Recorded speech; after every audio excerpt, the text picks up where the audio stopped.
নমস্কাৰ অসমৰ সকলো কৰ্মচাৰীৰ বাবে এটা ভাল খবৰ দীপাৱলীৰ আগতেই দিছে এই ভাল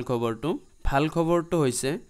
আমাৰ সিএম ছাৰে 3% দিয়ে যেটো মৰগিয়া বোনাস আছে সেই মৰগিয়া বোনাসটো 3% লৈকে বৃদ্ধি কৰিছে এতিয়া আপোনালোকে 58% লৈকে মৰগিয়া বোনাস লাভ কৰিব ডিএ লাভ কৰিব ডিএ 3% বৃদ্ধি হলে স্যালাৰিৰ কত বৃদ্ধি হয় আৰু কিমান বৃদ্ধি হয় তাৰ বিষয়ে এটা বিতংকৈ ভিডিও বনাই দিম হেতু গ্ৰেড 4 এ হক গ্ৰেড 3 হক সকলোৰে বাবে মই ইনিশিয়াল পে যেটো পাই স্যালাৰি যেটো পাই তাৰ ওপৰত বেস কৰি মই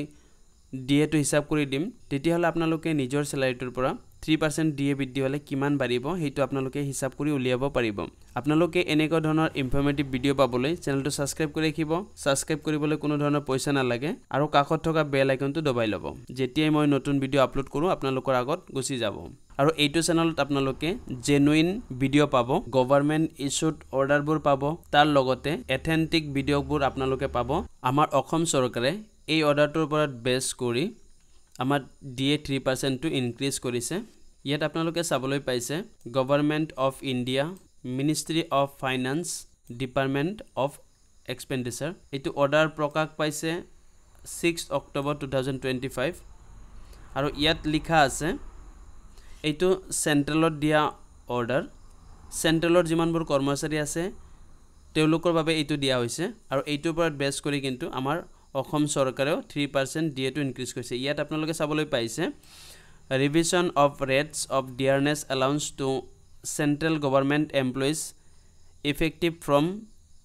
1 জুলাই 2025 আপোনালোকে নিশ্চয় গম পায় প্ৰত্যেক বছৰে দুবাৰকৈ ডিএ দিয়া হয় 1 জানুৱাৰীত আৰু 1 জুলাই তো যেহেতু এতিয়া অক্টোবৰ মাহ চলি আছে কিন্তু আমাৰ ডিএ টো দিব লাগিছিল 1 জুলাই 2025 তাৰিখত হেইটো কিবা কাৰণত অলপ লেটকে দিলে কিন্তু ইফেক্ট হ'ব 1 জুলাই 2025 ৰ পৰাই আপোনালোকে এডিআৰ হিচাপে পইচাখিনি পাই যাব ইয়াত আপোনালোকে চাবলৈ পাইছে 55% ৰ পৰা 58% লৈকে ডিএ ইনক্ৰিজ কৰিছে আৰু ইয়াত আপোনালোকে চাব